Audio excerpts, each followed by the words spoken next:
मकान बार बार टूटते हैं, बनते हैं, लेकिन रिश्ते सिर्फ एक बार बनते हैं। अगर रिश्ता एक बार टूट गया तो वो दोबारा जोड़ना मुश्किल होता है।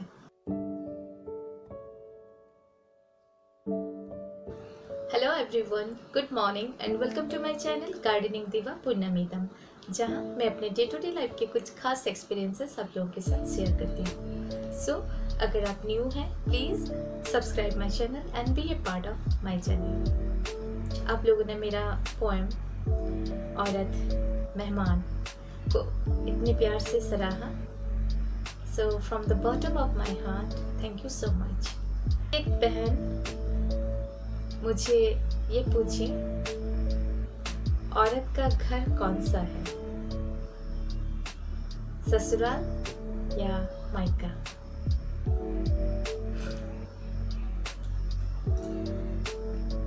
हम पैदा होते हैं एक जगह पे,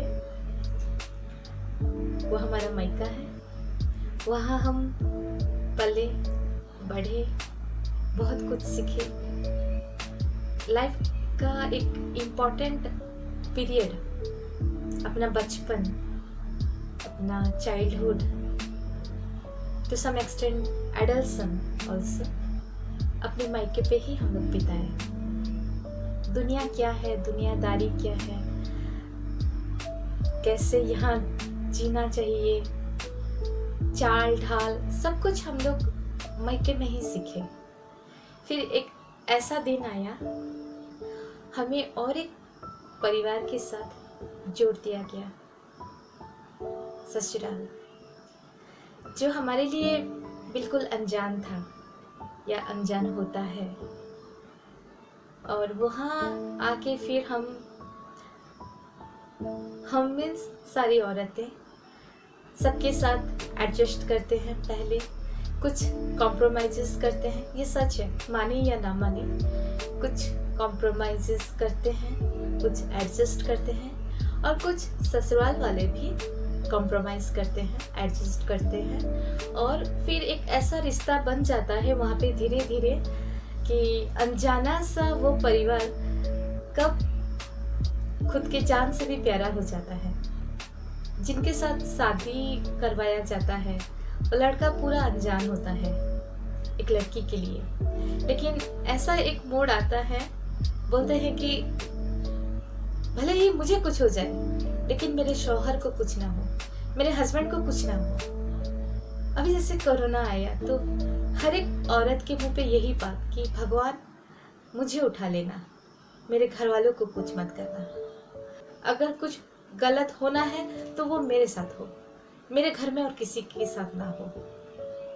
और उसी घर में किसी दिन हम लोग जब आए थे पहली बार, सारे लोग वहाँ के हमारे लिए अनजान थे, और एक ऐसा दिन आ गया कि हम खुद भगवान को बोल रहे हैं कि मुझे पहले उठा लेना, मुझे सुहागन ही उठाना। मैं जब मरूं मेरे माथे पे सिंदूर हो, मेरे हाथों में चूड़ियां हो, मुझे सुहागन ही उठाना। तो क्या बोले, औरत का घर कौन सा है, ससुराल या मायका? अगर ससुराल एक औरत के लिए उसका घर नहीं है तो फिर शादी के बाद औरतें इतना जो पूजा करते हैं, इतना व्रत रखते हैं, किस लिए? सब कोई अपनी फैमिली के लिए, अपने परिवारजनों के लिए फास्टिंग रखते हैं, कुछ विश करते हैं, बहुत कुछ करते हैं। कोई भी प्रॉब्लम आता है तो सबसे पहले औरतें खड़ी होती हैं, चाहे उनके हाथों कुछ हो या ना हो। तो हम कैसे बोलें कि ससुराल औरत का घर नहीं है? औरत का घर हो या मर्द का घर हो, चार दीवार ये घर नहीं है। असली घर तो दिल में होता है। आप किसी के भी दिल में कितना खरा उतरे, किसी के दिल में आप कितना घर बना पाए, चाहे वो ससुराल हो या मायका, किसी के दिल में पहले जगह बनाने की ये कोशिश करें ना कि चार दीवारें। क्योंकि मकान बार बार टूटते हैं, बनते हैं, लेकिन रिश्ते सिर्फ एक बार बनते हैं। अगर रिश्ता एक बार टूट गया तो वो दोबारा जोड़ना मुश्किल होता है। औरत हो या मर्द हो, चार दीवार वाला, ईंट पत्थर वाला घर जो है उसको ज्यादा ध्यान ना दे। दिल में, एक दूसरे के दिल में कितना जगह हम ले पाते हैं, हमें वही देखना चाहिए, ना कि ये ईंट पत्थर का घर। अगर एक औरत जब वो लड़की होती है, जब वो मायके में रहती है, तब वो अपने माता पिता, अपने भाई बहन से कितना प्यार करती है। जब लड़की शादी करके ससुराल चली जाती है, पापा याद करते हैं बेटी को, अरे बेटी थी, मेरे कपड़े को अच्छे से फोल्ड करके मेरा अलमीरा साफ कर देती थी। मम्मी बोलती हैं वो हमें संवारती थी, हमारी बेटी हमें संवारती थी, हमें बताती थी कैसे जीना है, कैसे चलना है, कैसे किसी जगह पे जाओ तो हमें उतना याद नहीं रहता है। हमारी बेटी हमें सजा के अच्छे से कपड़े वपड़े पहना के हमें भेजती थी बाहर।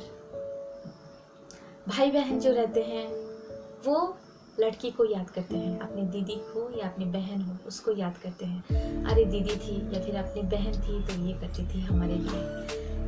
बहन या दीदी चली गई तो हम इसी चीज के लिए हम उसको याद कर रहे हैं। ससुराल में बहू बन के वो आती है, अगर वहां पे भी वो दूसरों के दिलों में घर बना ली, तो बहू भी अगर किसी दिन कहीं और चली जाए, कुछ दिन के लिए, कुछ महीने के लिए, कुछ हफ्तों के लिए, तो ससुराल वाले भी उसे याद करते हैं कि अरे बहू थी तो हमारे लिए ये कर देती थी, हमारा मेडिसिन हमें याद दिलाती थी, हमें कब मेडिसिन खाना है।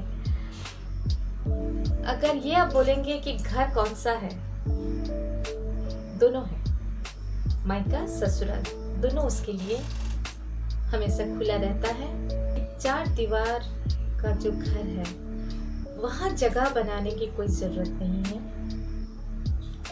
जगह तो बनाना चाहिए दूसरों के दिलों में। अब दूसरों के दिलों में कितना उतरे, दूसरों के दिलों में आप कितना जगह अपने लिए बना पाए, ये डिपेंड करता है आपकी चाल ढाल, आपका बिहेवियर। आप खुद के लिए कितना सोचते हो, दूसरों के लिए कितना सोचते हो।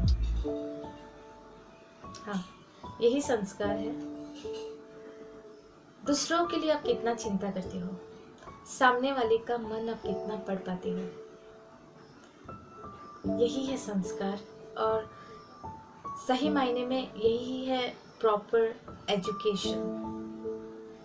एजुकेटेड जो हम बोलते हैं, सिर्फ पढ़ाई कर लेने से कोई एजुकेटेड नहीं बनते। Educated is different from literate. क्योंकि अच्छा खासा पढ़ाई कर लेना वो तो आप लिटरेट हुए, एजुकेटेड कहाँ हुए। एजुकेशन वो अलग है, लिटरेट अलग है। सो एक औरत को, एक लड़की को एजुकेटेड होना बहुत जरूरी है। और सिर्फ एक औरत के लिए नहीं, बोथ जेंट्स एंड लेडीज दोनों को एजुकेटेड होना चाहिए, सही मायने में एजुकेटेड होना चाहिए। हस्बैंड जो होते हैं उनको भी अपनी वाइफ का मन पढ़ लेना चाहिए बिना बताए, और वाइफ का भी ये धर्म है कि बिना बताए वो हस्बैंड, अपने हस्बैंड का हर एक चीज़ वो पढ़ पाए बिना बताए। सो ये था मेरा एक्सपीरियंस कि एक औरत का घर अगर पूछा जाए तो चार दीवारी वाला घर, इसके पीछे ना दौड़े। सामने वाले के दिल में आप कितना जगह बना पाए अपने लिए, ये देखें। और ये डिपेंड करता है आपका नेचर, आपका बिहेवियर, आप कितना एजुकेटेड हो, आप दूसरों के बारे में कितना सोचते हो, कितना चिंता करते हो। यही था आज का मेरा एक्सपीरियंस। होप आप लोगों को अच्छा लगा होगा। देखिए, सबका अपना अपना राय होता है, अपना अपना ओपिनियन होता है। ये ज़रूरी नहीं कि मैं जो बोल रही हूँ वही सही है, नहीं ऐसा नहीं है। सबका अलग अलग अपना अपना राय होता है। आपका भी एक राय ज़रूर होगा कि एक औरत का घर कौन सा है, मायका या ससुराल। आप इसके बारे में क्या सोचते हैं, प्लीज़ कमेंट सेक्शन में ज़रूर लिख के बताएं। मुझे अच्छा लगेगा और आप वो बताएंगे तो दूसरों को भी वो पता चलेगा। एक दूसरे के साथ अगर हम अपनी बातें ऐसे शेयर करेंगे तो अच्छी बात है। कुछ मैं आपसे जानूंगी, कुछ आप मेरे से जानेंगे। ज़रूरी नहीं कि जो हम बोल रहे हैं या जो मैं बोल रही हूँ वो सही है, नहीं ऐसा नहीं है। मेरे से भी बहुत ज़्यादा एक्सपीरियंस वाले हैं। मैं तो एक आम इंसान हूँ, मुझे उतना तजुर्बा नहीं है, जितना है मैं उतना बताऊंगी। आज के लिए इतना। Next time with some different set of experience मैं ज़रूर आऊँगी। तब तक के लिए टेक केयर, बाय बाय।